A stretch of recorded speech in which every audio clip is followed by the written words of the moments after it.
او یارو، ایک آج پیغام دل سے سنو۔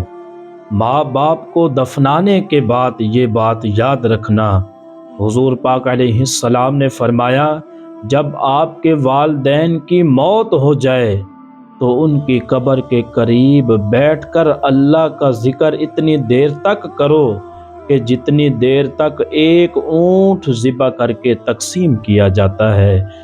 جب دفن کیا جاتا ہے تو میت اس طرح پریشان ہو جاتی ہے جس طرح ایک بندہ سمندر کی لہروں میں ڈوب کے مر رہا ہو۔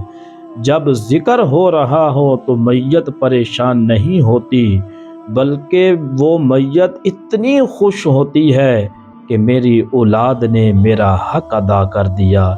تو اس پیاری حدیث کو اتنا پھیلاؤ کہ کوئی بھی اس سے بے خبر نہ رہے۔ اللہ پاک آپ کو دونوں جہانوں کی بھلائیاں عطا فرمائے۔